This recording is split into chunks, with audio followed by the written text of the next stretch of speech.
Anybody catch a sunset? Yeah, isn't it nice to go outside and feel that fresh air? Who grounded? Who took their shoes off and went in the grass? Anybody? I saw a couple people do. Look at, that's Sue Hayes. I see you, Miss Barefoot Babe. Did y'all like the music? Did you hear the music playing? That was Larissa Stowe and Shakti Tribe. They're playing on Sunday night. Highly recommend it. I'll start the dancing, I promise. That's my job. So welcome back. I know people will be filling in, and we're going to get started with my new BFF. What does that mean? Best friend forever. Yeah, best friend forever. My eternal best friend. I know. Soul sisters. Yeah, we met through Portal to Ascension, and I wore this top on behalf of Lori Wheeler because she talks about the metamorphosis, and butterflies represent this metamorphosis, right? And I feel like all of us are kind of in that process right now.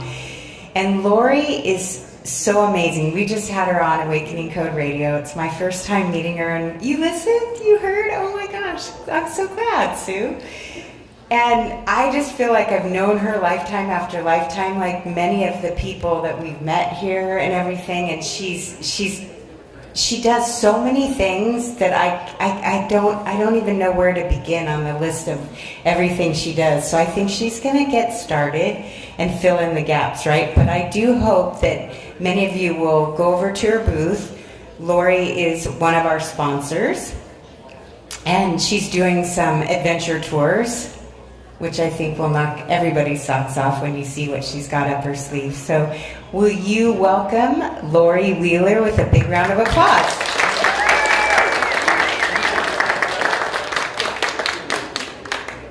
thought you were asking me to take my time. Please. All right. Well, welcome everyone, and thank you so much for being here. So I just want to begin 30 seconds on behalf of Earth Day tomorrow. If we can just stop for a moment and give thanks to the Earth, to Mother Earth. Open your heart and just feel the blessings that we receive from her. She is always giving and really doesn't ask in return except that we care for her. So if we could just do that for 30 seconds, open your heart and just give thanks. Thank you for all the beauty that you bring to us, all the wonderful food, everything that you do for us. We are so very grateful.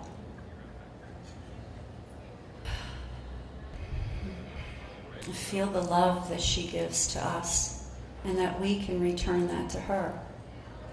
And so it is. Thank you.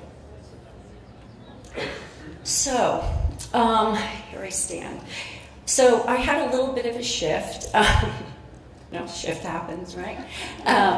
So what happened was I had this kind of planned out of what I was going to speak about, and then I hear from them, and they tell me, well, about face, and move it more into this. And I said, oh, okay. So I'm going to talk about something a little bit different, but kind of in keeping. So we are in a metamorphosis. We have been for a long time. I wrote a book called Oh No, Not Another Learning Experience. And on the front, it's all about a metamorphosis, right? Because that's what we're in right now. And actually, I'm a homeopath. So one of the very first remedies that I actually proved was the butterfly. So I'm going to tell you, no butterflies were harmed in the making of it, but it was a very powerful, powerful remedy. Electrically speaking, when the person made it and were grinding a dead butterfly already that was caught in the screen, what happened was it blew out many of the electrical appliances in the kitchen. So we know it's very electrifying, and just to watch them, we kind of know that. So a couple of the main points I'm going to run through today are about DNA. I want to talk about sacred places and ancient wisdom that is held within. I want to talk about the freedom in remembering our past and our future, and then a little bit about the retreats that I do. So I hope I do this right. There we go. Okay. So I'm going to tell you just a really quick skinny of my story. I have what I consider always been connected. I used to channel Yeshua when I was 5 years old. We would have many conversations in bed while I was in bed at night, and we'd carry on conversation, and I remember asking him if I could leave at 5 years old, that this was quite challenging. And his response was, well, you have a mission you've come to settle in to do. And, at 5, that's not exactly what you want to hear. But in my 30s, I was married to my first husband, and I have 4 children. We built a house, and we became very ill from the drinking water. We had a well. And simultaneous, I found out that it was native burial ground. So I got a double whammy and a rude awakening, because what happened for me personally was that I lost my memory. So I used to have to write a map to go to town to figure out how to get there or anywhere, how to remember anything. And it was very challenging. But what it did was it opened up my capabilities. I don't want to say gifts, because we all have capabilities. We're all capable of doing this. I'm no special than anyone else. I just have learned how to do it through the lack of other faculties. And I still have some memory loss, which is why I have note cards to follow along today. I am I should start out by saying there was this very special tree on this land which one day called to me in the back, and I went and leaned up against the tree, and at that moment I was teleported to another time, and I saw what was happening, and it was quite a part of my learning experience, which is why I titled my book that way. So I am a receptor, a translator, and communicator of energy, and I have been in energy work for probably now close to 30 years. I began as a homeopath, but I also have been receiving transmissions from many different guides for this a long period of time. And they just show up. They've taught me a lot over the years. And a couple of them that I want to share with you today are, the first one is it's a council called the Emissaries of Light, and the one particular that speaks to me is called, it names itself and has a kind of I don't even want to say masculine, maybe that's what I created. It's known as Megalithicon, so it's named itself a very massive consciousness. I call it Mega for short, and if you've ever seen my YouTubes or anything, you'll hear me talk about Mega. I write a lot in my book. I'm always talking about Mega, what Mega says. And if I go back over 3 years ago, before COVID began, Mega one day came to me and began to tell me everything that was going to be happening. And I'm going to tell you how accurate Mega was. Everything that it said to me is what's happening now. So I'm very fortunate when I get these details way in advance to help me prepare. The next group I want to talk about is the collective goddesses that come. And they come as a group, which I've never had this come this way.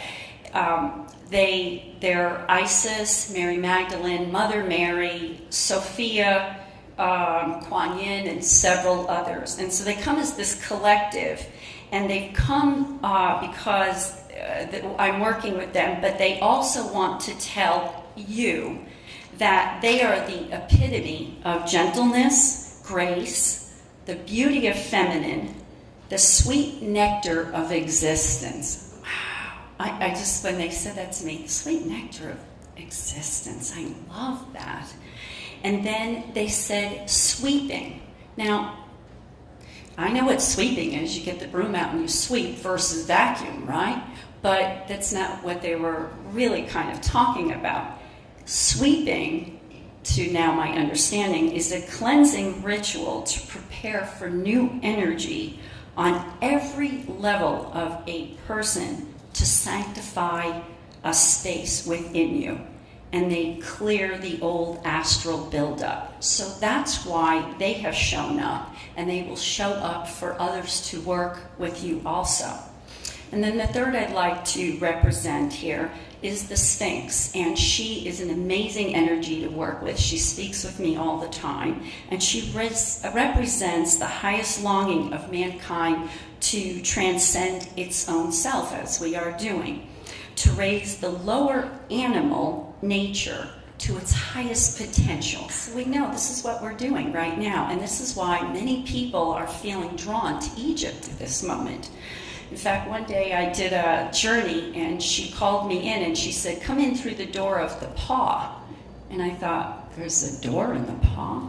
So I went in, and we did our work and all, and I Googled afterwards. Thank goodness for Google, right? And there's a door in the paw. Who knew, right? So I thought that was pretty interesting and very validating.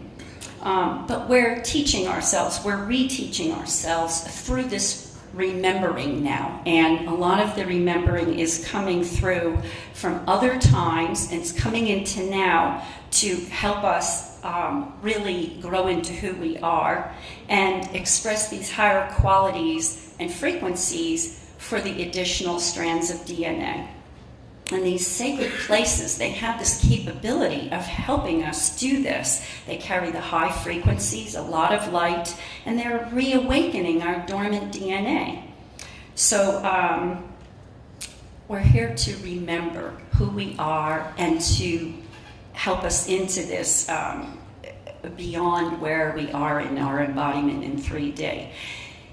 Also, what they're helping us understand is how to communicate and understand what the communication is in different ways. So we're eventually moving into a time or a place where we're no longer going to speak, where we will use our telepathic communication, much like the dolphins do, like the eco sonar. So when the dolphin sends out information or it receives information, it's the energy that travels, and then it gets imagery. This is exactly what we're coming into. And I said, oh, well, that's how I read energy. I get imagery and I get a sense of it. And so I can really understand that, and I can help other people come into that also if they don't know how to do that. So, okay, having said that, I'm going to go on to DNA. So our DNA is highly affected by information and our environment. It's like antenna, and it's very sensitive to all energies. So as we are electromagnetic, and our patterns also work with electromagnetics. Electro being it goes out, magnetizing coming back in. Now, where am I going with this? So I work right now with a scientist, Glenn Rain. Does anybody know who Glenn is? Okay, super good. Glenn is a super guy, he really is. And he's worked with heart math. He's a research scientist, he's a quantum biologist, and he was a professor at Mount Sinai Hospital. So he's got some nice understanding, and he's just cutting edge. He's so far ahead of where we are in some of our sciences and our medicine today. But he and I are working on what and how energy affects our DNA. And I've got to tell you, I've been in this for almost 30 years now, and it blows my mind. It really does. How and what is affecting DNA. But the fact that we can calculate it really matters, because then we can manipulate and work with it in a way that we can understand it beyond what we do now. So who here has received some type of energy work? Yeah, well, most everybody. You know, I mean, you smile at somebody, that's energy, right? But to understand it from a scientific point of view where you can measure it and understand it that way, this is going to go miles for us. So he calculates, he has all of the equipment to calculate it, and I can see it and I can communicate with it. So with the two of us together, I can tell him what I see, he explains what it is scientifically, and then we go and measure it. So we're working with EMFs, we're working with scalar, and we're working with quantum. And right now we are working on conductivity. So this DNA is a conductor, and it can conduct electricity, which is actually, I mean, some of you may say, well, okay, we kind of know that, but this is really a new phenomenon in science and in medicine. And there are different various forms of this type of energy: subtle, divine, EMFs, bioelectric, and so on. So some of the findings we've come up with is the more powerful and stronger the electrical coming in to DNA, the better it is for DNA. So you might say, well, yeah, I would figure that, right? But over time, it affects the DNA, okay? It changes the DNA, which we haven't calculated that. So I'll go there in a minute. So what DNA does with the energy is what we're calculating. It's not that we know it receives it. It's what does it do with it. And it's changing it to be more receptive and then be able to conduct the energy. So that's only one kind of pattern or wave. We're also working on scalar and quantum at this present time. And what I'm doing is we're working with spirits, codes, the masters, light, color, sound. We're exploring all of it because we want to see what actually happens. And what we're doing is we're proving divine energies actually facilitate healing. Now, I know you're thinking, well, we kind of know that, right? We're all here. This is not anything new. But we're proving it. And that's the difference. We know we can feel it, but to prove it means we can work with it in a different way. Okay? So here I'm going to give you an example. So the reason I introduced Mega was because I'm going to tell you this. So this is a gauge. So what I did was I called in Mega, asked for the energy to come into the DNA. The initial, it raised it 55%, right at that very moment. 6 hours later, it raised to 70%, and 26 hours later, it raised to 73%. This proves energy that you bring in affects your DNA over time. That's quite something in science, okay?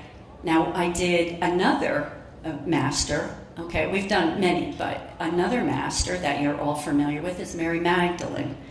And so initially, she came in at 40%, and then 6 hours later, 72%, and 26 hours later, she was equal to Mega at 73%. Within 24 hours, she raised that DNA's energy 73%. I don't know about you, but that gives me goosebumps. So we also did, we've done lots of things, but we also did a bottle of vitamin C. So a liquid bottle, I was holding it, bringing in the energy, began to see the energy move faster and faster and faster. And as the energy moved faster, it created an electron, okay?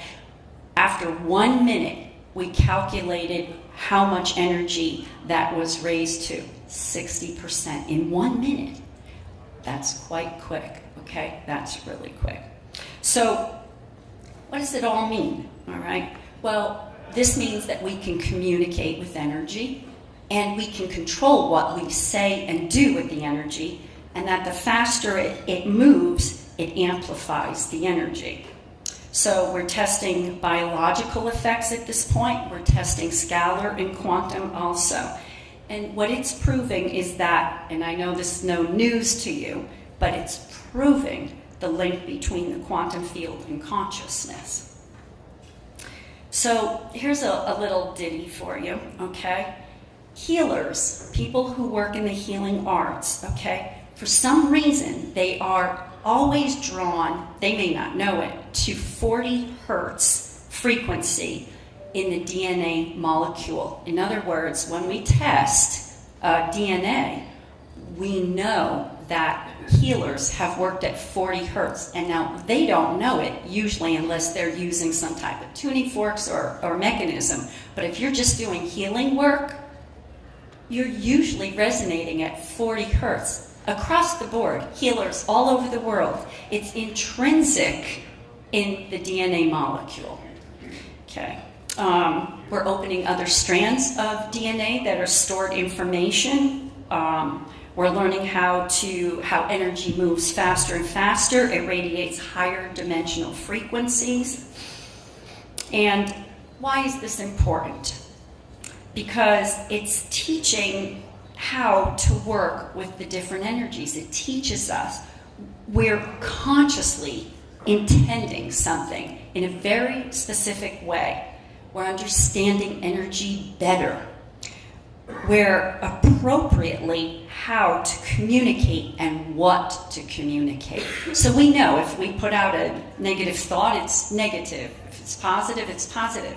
But this explains so much more beyond that understanding. And here's another fact, that not all energy affecting DNA do we want to raise in frequency. There are some that decrease, and those decreases are what we want to sort of decrease in the DNA itself, that may be we're carrying a pattern that we no longer want to utilize. So we have the ability also to decrease that and increase it in another frequency. And we can prove this. This is shown now. So I'm just going to let you know, many of you probably know this, but we have biological DNA, and the spiritual DNA runs along the outside of our DNA. And it was just a little fact that I became aware of in working with it. So activation often happens through experience. And some of the ways, I think I'm not going on all my pages, sorry about that. Some of the ways that we activate are what are up on the screen. Some of the ways that I do, but many also work in. And also sacred places hold specific frequencies. I've been to many places. I've experienced that we all have. We know when something feels different than ourselves, and they carry this high frequency. There's stored information there that has and carries unique wisdom that comes to us. 5 minutes? 10? Oh, okay, doing good. All right. So I want to talk a little bit about just some of the experiences I've had, where I've gone. The doorway of Aramu in Peru. Say that 3 times fast. There were 3 doorways. This was the middle door. Another door that I stood in prior to, I could feel myself dematerialize in that door. That's an experience, I got to tell you. Nothing like I've ever had before. And then I stand in this doorway, and there's this little curvature. You put your third eye in, and 3 light beings show up and ask me if I wanted to go with them. I declined because I have work to do, and that's what I told them. But I thought the invitation was really an awesome invitation. So that's a great experience. I mean, I'm not going to get that anywhere else like that except there. Okay? Blind Frog Ranch. I'll share with you what happened. Who knows Blind Frog Ranch? Okay, next to Skinwalker Ranch. Everybody's heard of Skinwalker in Utah. Okay? So we were doing a shamanic journey. And what happened was the reptilians came above and wanted to know what the heck we were doing up there. You know, they could feel the vibe. They were curious what was happening, but it was affecting us and it was affecting them, and they were communicating. And then a little bit later, I went to do some toning up on the hill, and this spaceship uncloaked itself, and I could see all of the extraterrestrials going down in the earth, extracting the minerals and the elements that were there, that they've been there for eons. And this one little one is about 3 feet tall, kind of gold, had antennas, like what you would think a Martian looked like, with antennas. And it came up to me, and I was quite taken back, I've got to tell you, because I wasn't really expecting it. And it tips his head, and he says to me, and he must have heard me talking in my telepathic thinking, we are as curious about you as you are about us. And I thought, wow, that blew me away, because I really only thought in my terms that I was curious, but who thought he was curious too, right? And then they left some sacred symbols that taught me how to get into the cosmos really quickly. And the symbol, and I've shared this with other groups, this teaches you how to get in really fast, okay, how to travel. And he said to me, everything is in this symbol, everything. Their entire language of their life is held in one symbol. That blew me away too. So who knew, right? Let's see, Mount Shasta. We were there last fall, up in Telos, part of Mount Shasta, and the Lemurian gatekeeper comes above and gave me all kinds of information about what's coming and how we need to think of our food, and that this is going to change the way we think of our food. And it was pretty interesting. I call him Mr. G because I can't say his name, but it was fascinating that he came to speak to us, right? When I was in Hawaii, we were at a sacred heiau, and standing on the wall were all the kings of the islands, and they came and put a lei around my neck and thanked me for raising the vibration of the land in Hawaii. These can't happen when I'm sitting at home in my bedroom in a chair. This has to happen. You have to be in a place to experience certain happenings. And I've had it happen in my bedroom in a chair, but this is a different quality. Working hands-on with the dolphins when I lived in Mexico, literally holding the dolphins and this energy moving between the dolphin and the receiver, the person that's receiving. And little funny story really quick, there were 2 tanks, 2 different types of dolphins, one that were captured and one that grew in captivity. And as I walked by, this one dolphin kept jumping out of the tank. Tank was only about 2 feet deep, lower in the ground, but 2 feet high. And the dolphin kept jumping out. It jumped out 5 times and jumped back into its tank. And we're all watching this like, what is this dolphin doing, right? And I asked it, why are you doing this? And it said, we, the ones in the tank, want to work with you like the others. This can't happen when you're sitting in your chair, right? So experience is the best teacher. So how many remember other times from other places that are affecting their current life? Okay, good. How many have traveled between lives to find out more information about yourself? Between lives. Oh, fantastic. Really good. Okay. How many know and are aligned with their soul plan right now? Okay, decent amount. Okay, and if you don't, I would mention that it would be a good thing to get in tune with that, because you want to know what you're here for, okay? I want to talk about a couple places that we're going at this point, sacred places. I'm taking retreats, people on retreat to Glastonbury, right after the portal to Ascension in Glastonbury. We are going to be doing a 5-day retreat there. So we're going to the 7 chakras of Glastonbury. We're going to explore Merlin, and there's a lot to explore about Merlin. Things that I think the average person really does not know, this information and the connection to Egypt that Merlin has, Joseph of Arimathea, and the Holy Grail to find your own Holy Grail within. Michael's ley lines, the Stonehenge, crop circles. We're going to go and hear, what do the crop circles actually have to say to us? What are they? What is the communication that they want to share? Then we're going to jump right over to the south of France. You can do one or both. We're going to do the footpath of Mary Magdalene. We're going to explore the Black Madonna, the Cathars, medieval castles, go to Lourdes. We're going to go to the open to the coatings in the Church of Mary Magdalene in Rennes-la-Bain, and where Mary is laid to rest. And we're going to check it out. We're going to do a lot of ceremony, initiation, shamanic journeys. We really want to get in. We want to understand, what does this have to be revealed? What purpose does it have for my life right now? And then next year, February of 24, we go to Egypt and the initiating journey to the Temples of Light.